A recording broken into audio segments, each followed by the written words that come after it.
भवतु सब मंगलम। आप सभी का मंगल हो, सबका भला हो, सबका कल्याण हो, सबकी स्वस्थ मुक्ति हो। हरे कृष्णा। सभी साधकों को श्री राधे राधे। साधकों, आज हमारा विषय है डिसीजन मेकिंग के ऊपर। इससे पहले भी हमने एक दो वीडियो पर बात की है।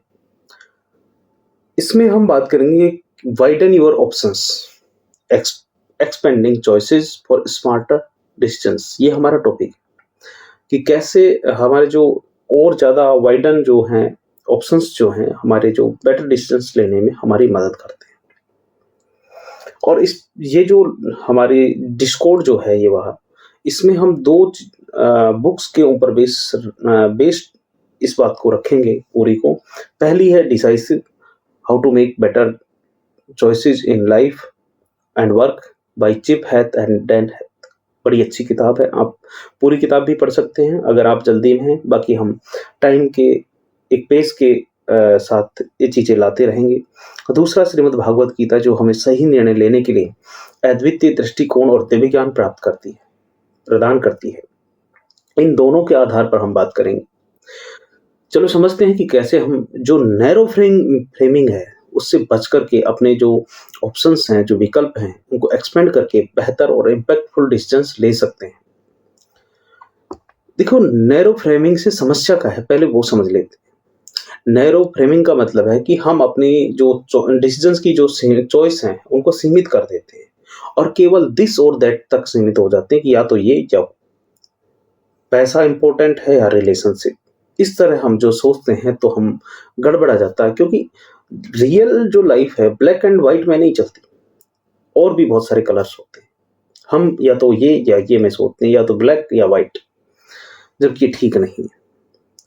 ये सोच हमें क्रिएटिव और इफेक्टिव जो सॉल्यूशंस हैं वहां तक पहुंचने से रोकती है। श्रीमद् भागवत गीता में भगवान श्री कृष्ण कहते हैं, बुद्धि युक्तो जहाति है उभे सुकृत दुष्कृते। यानी कि जो व्यक्ति बुद्धि का उपयोग करता है वह अच्छे और बुरे के द्वंद्व से परे होता है और अपने कर्मों में को दिव्यता में बदल देता है। नैरो फ्रेमिंग के जो परिणाम हैं वो जैसे लिमिटेड चॉइस का विचार करना, लिमिटेड जो डिसीजन मेकिंग है उसको कमजोर करता है। हम या तो ये या वो, यानी कि ब्लैक एंड व्हाइट में जब सोचते हैं तो इस तरह की सोच में फंसकर केवल विकल्प जो हम और जो ऑप्शंस हो सकते हैं, जो विकल्प हो सकते हैं, उनको हम नज़रअंदाज कर देते हैं और बाद में वो चीज़ें हमें दुखदाई होती हैं कि यार काश मैं ये इस तरह का डिसीजन और ले पाता तो ज़्यादा बढ़िया होता। जैसे करियर में हम डिसीजन लेते हैं कि प्रमोशन लें या दूसरी नौकरी लें, प्राइवेट जॉब है तो, और या फिर रिलेशनशिप में कॉन्फ्लिक्ट अवॉइड करूं या फिर कन्फ्रंट करूं या इनसे विचार विमर्श करूं या इनसे बहस करूं। दोनों चीज़ हैं कि या तो अवॉइड कर दें। तो ऐसे में जब हम या तो ये या वो इनमें फंसते हैं तो फिर हमारे ऑप्शंस और ख़त्म हो जाते हैं। जो श्रीमद् भागवत गीता और जो बुक डिसाइसिव विजडम, इनमें इनके बेस पे जो हम बात कर रहे हैं इसमें एक्सपेंड योर चॉइस ऑप्शंस के बारे में बात की गई है कि भगवान श्री कृष्ण हमें सिखाते हैं कि कर्म को सही दृष्टिकोण और समर्पण के साथ किया जाना चाहिए। चीप और डैन हेथ की जो किताब है उसमें बताया गया है कि हम अपनी जो चॉइसेस हैं उनको एक्सपेंड करते हैं तो हम बेहतर और बैलेंस डिसीजन ले पाते हैं। अब हम इसमें जो इससे पहले वाले वीडियो में WRAP प्रोसेस जो फ्रेमवर्क था उस पे हमने बात की थी, उसको हम एक शॉर्ट उसमें देख लेते हैं, फिर से रिवाइज करते हैं कि जो रैप WRAP फ्रेमवर्क जो है इससे इंस्पायर्ड ये 4 स्टेप्स हम बेहतर डिसीजन में मदद करते हैं हमारी। पहला है कि वाइडन योर ऑप्शंस, कि जितने ज़्यादा विकल्प होंगे उतनी अच्छी चॉइस आप कर पाएंगे। दूसरा, रियलिटी टेस्ट योर अजम्पशंस, यानी कि जो तुम्हारे अजम्पशंस हैं उनको चुनौती दें और खरा उतारने की कोशिश करें कि क्या आज के जो परिप्रेक्ष्य है, आज का समय है, उसके साथ क्या ये तालमेल खाते हैं, क्या ये रिलेवेंट है आज भी। तीसरा, अटेंड डिस्टेंस बिफोर डिसाइडिंग, यानी कि इमोशंस को शांत करके और धैर्यपूर्वक सोचें, इसमें समय दें आप।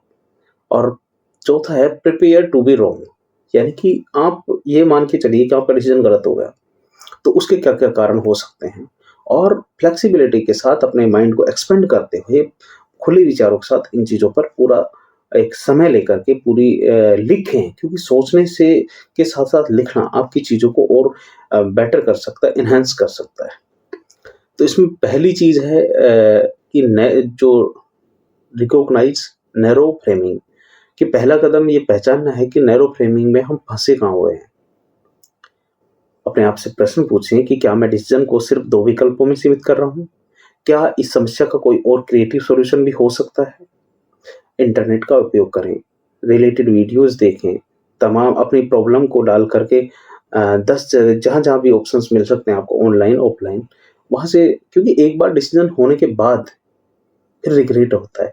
तो आपसे जितना आप उन चीज़ों को एक्सपेंड कर सकते हैं, उतना कीजिए, समय ज़रूर लें। अब इसमें जैसे मान लो कि मैंने बात की इससे पहले कि नौकरी की बात आए तो 2 ही विकल्पों में क्यों अटकें? और भी विकल्प हो सकते हैं। या फिर रिश्ते की बात है तो उसमें 2 ही चीज़ें क्यों, कि मैं इसको छोड़ दूँ बहस को या नेगलेक्ट कर दूँ। अरे प्रेमपूर्वक बात भी तो कर सकते हो। खुले मन से हँस कर के उस चीज़ के बारे में बात कर सकते हैं। दूसरा, कि the power of and thinking, यानी कि जो श्रीमद् भागवत गीता हमें सिखाती है कि डुअलिटी जो है, द्वंद से ऊपर उठ कर के व्यापक दृष्टिकोण अपनाएँ। जो एंड बीच में आ जाता है ना, या तो ये या ये, इससे ऊपर उठें। आइदर और या एंड में आइदर और को एंड से शिफ्ट कर दें, कि या तो ये या ये को, या जो आप शिफ्ट करना चाहते हैं उसको एंड से शिफ्ट कर दें कि ये भी तो और हो सकता है। मैं या करूँ, ये करूँ या ये करूँ, इसकी बजाय आप सोचें क्या मैं दोनों को बैलेंस कर सकता हूँ? क्या मैं तीसरा ऑप्शन देख सकता हूँ? भई, जैसे मैंने बात की कि रिलेशनशिप की बात की, कि अवॉइड करें या कन्फ्रंट करें। तो इसमें आप, क्या मैं शांति से मज़ाक-मज़ाक में क्या इस चीज़ को सही से बात कर सकता हूँ और नया समाधान निकाल सकता हूँ? इस बात पे भी तो समझ सकते हैं, इस बात पे भी तो गौर कर सकते हैं। अब जब भी आप डिसीज़न लें तो पॉज़ करें और खुद से पूछें कि क्या दोनों विकल्पों को कंबाइन किया जा सकता है? क्या कोई तीसरी चीज़ निकल के आ सकती है? या इनके अलावा भी कोई और एस्पेक्ट्स हो सकते हैं? क्या कोई थर्ड ऑप्शन हो सकता है? तीसरा है कि जनरेट क्रिएटिव अल्टरनेटिव्स। इसमें आप खुद से कुछ बेहतर सवाल पूछें। What else could I do? यानी कि मैं इसके अलावा और क्या कर सकता हूँ? इस डिसीज़न के लिए और कौन-कौन से ऑप्शंस हो सकते हैं? वैनिशिंग ऑप्शंस एक्सरसाइज़, यानी कि प्रिटेंड करें कि आपका जो टॉप चॉइस अवेलेबल है नहीं। सोचें अगर ये ऑप्शन ना हो तो मैं क्या करता? यानी कि दोनों ऑप्शंस में से आप सोचें कि ये ऑप्शन मान लो नहीं है, तो आप और क्या-क्या कर सकते हैं? क्योंकि जब इस तरह की थिंकिंग आप लाते हैं तो चीज़ें देखो पता चलती हैं। टाइम लगता है, पेशेंस रखना पड़ता है, अचानक जो चीज़ें होती हैं वो कई बार बहुत अच्छी नहीं होती। तो आप ये ऑप्शन ना हो तो मैं क्या करूँ ये सोचोगे तो बहुत सारे ऑप्शंस हो सकता है आपको मिले और बेटर मिले। इसके अलावा सीक डाइवर्स पर्सपेक्टिव, दूसरों से सलाह लें, फ्रेंड्स से, मेंटर से, फैमिली मेंबर से, कलीग से इनसाइट लें, ऑनलाइन सर्च करें। आपकी राय से आप नए सॉल्यूशंस तक पहुँच सकते हैं। ब्रॉडन पर्सपेक्टिव इससे आपको मिल सकता है। चौथा, let go of attachment to outcomes. Shrimad Bhagavad Gita में भगवान श्री कृष्ण कहते हैं, कर्मण्येवाधिकारस्ते मा फलेषु कदाचन। कर्म करने का फल अधिकार आपका है, लेकिन फल पर आपका अधिकार नहीं है। यह सोच हमें अटैचमेंट से मुक्त करती है और डिसीजंस को अनबायस्ड बनाती है। देखिए, कहीं न कहीं जब डिसीजंस बायस्ड होते हैं तो शायद बाद में दिक्कत आती है, लेकिन जब आपके डिसीजन बायस्ड नहीं होते तो सही दिशा में जाते हैं। इसके लिए आप रिजल्ट की बजाय प्रोसेस पर फोकस करें। सक्सेस और फेलियर दोनों समान रूप से स्वीकार करें और ग्रेटिट्यूड का अभ्यास करें। अब हम बात कर लेते हैं practical applications for widening options, यानी कि पहला है, अगर करियर के डिसीजन ले रहे हैं तो या ये या वो को छोड़ कर के क्या मैं और ऑप्शन देख सकता हूँ? जैसे फ्रीलांसिंग का भी आजकल, अगर आप में स्किल है तो फ्रीलांसिंग में भी आप जितना जॉब में कमा रहे हो उससे कई गुना फ्रीलांसिंग में कमा रहे हैं। साइड प्रोजेक्ट शुरू कर सकते हैं।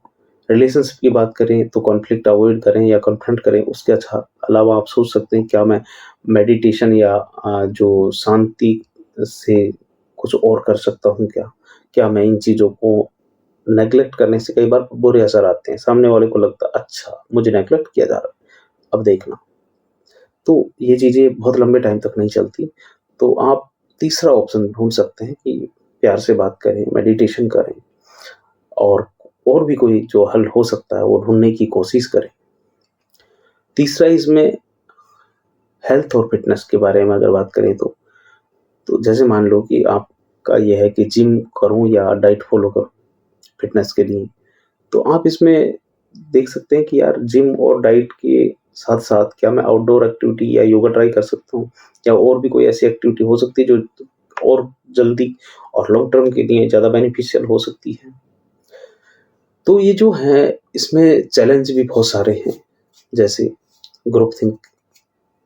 तो जब हम सिर्फ़ एक ऑप्शन को मानते हैं, तो ग्रुप डिस्कशन जो है, इसमें डाइवर्स व्यू पॉइंट दे सकता है, इंकरेज कर सकता है। तो जो एक आदमी की जो थिंकिंग है, उससे अच्छा है कि ज़्यादा लोगों की थिंकिंग हो सकता है आपसे भी गलत हो और आपसे भी बहुत अच्छी राय ना हो, लेकिन आपको समझ में आता है कि यार इतने सारे लोग जो हैं, ये जो इतनी सारी जो राय आई हैं, इतने सारे जो ऑप्शंस हैं, उनमें सबसे बढ़िया तो मेरा ही। उस वक़्त के हिसाब से कम आप बेटर डिसीज़न ले पाते हैं। दूसरा कन्फर्मेशन बायस कि जब हम वही देखना चाहते हैं जो हमारी सोच को सपोर्ट करता है, तो जो अपोज़िंग व्यूज़ हैं, उनको एक्सप्लोर करें। कई बार क्या होता है कि जो हमारी जैसी मनोभावना होती है, जैसा हम हमारी पहले से सोच रही है, जैसे मान लो कि किसी से आपकी लड़ाई हो गई, तो आप उसके बारे में बहुत अच्छा नहीं सोच पाते। लेकिन अगर आप 2 आदमियों से और राय लेंगे तो बताएँगे, नहीं यार आदमी तो बढ़िया है, कहीं-कहीं कोई गलतफ़हमी हुई है। हो सकता है आपकी कोई गलती हो, तो आप फिर अगर सोचते हैं तो चीज़ें बेटर होती हैं। इसके अलावा जो इमोशनल रिएक्शंस हैं, जब इमोशंस डिसीज़न्स को डोमिनेट करते हैं तो दिक्कत आती है। तो ऐसे में आप पॉज़ लें, डीप ब्रीथिंग करें और लॉजिकली सोचें, क्योंकि इरेशनल जो थिंकिंग है, वो आपके डिसीज़न्स को बेटर करती है। इसके बारे में हम आगे और अच्छे से बात करेंगे इरेशनल थिंकिंग के बारे में, क्रिटिकल थिंकिंग के बारे में। अब बात कर लेते हैं माइंडफुलनेस और डिसीजन मेकिंग की, कि कैसे एक दूसरे के साथ अलाइन करती हैं या किस तरह एक दूसरे को प्रभावित करती हैं। तो माइंडफुलनेस और श्रीमद् भागवत गीता का जो संदेश है वो अलाइन्ड है। पॉज लें, शांति से में रहें, अपने इमोशंस को रिकॉग्नाइज करें और हर डिसीजन में भगवान की गाइडेंस को महसूस करें। ब्रॉडर पर्सपेक्टिव के साथ सोचें। यानी कि इसके लिए आप डेली मेडिटेशन और ग्रेटिट्यूड का अभ्यास करें। डिसीजन लेने से 5 मिनट पहले सोचें, पॉज लें, आराम से वक़्त दें अपने आप को। और इन तमाम चीज़ों को देखने समझने के बाद हम यहाँ तक पहुँचे हैं अब इसमें, कि जो डिसीजंस हैं उनको ब्रॉडन करना ना केवल आपकी लाइफ को इम्पैक्टफुल बनाता है, बल्कि आपकी स्पिरिचुअल ग्रोथ को भी एनहांस करता है। नैरो फ्रेमिंग से बचें। फिर जो मल्टीपल ऑप्शंस हैं उनको एक्सप्लोर करें। भगवान की कृपा, श्रद्धा पर भरोसा रखें। कर्म को निस्वार्थ भाव से करें, यानी कि बायस्ड डिसीजंस ना हो, अनबायस्ड होने चाहिए। याद रखें कि better decisions comes from better options. जितने ज़्यादा अच्छे ऑप्शंस होंगे, उनमें से हम उस वक़्त का सबसे बढ़िया डिसीज़न ले पाते हैं। तो जो बेटर डिसीज़न्स हैं, वो जितने ज़्यादा अच्छे ऑप्शंस होंगे हमारे पास, उनमें से कोई एक होगा। तो अपने डिसीज़न्स को श्रीमद् भागवत गीता और डिसाइसिव जो बुक है, की विज़डम से इंस्पायर रखें और अपनी लाइफ़ को पर्पसफुल और फुलफिलिंग बनाएँ, हायर पर्पस के लिए जिएँ। और मेरे साथ भगवान श्री कृष्ण के महामंत्र का जाप करते हुए आज की वार्ता को विराम देते हैं। हरे कृष्ण कृष्ण कृष्ण हरे हरे, हरे राम राम राम राम हरे हरे। बोलो राधा रानी की जय।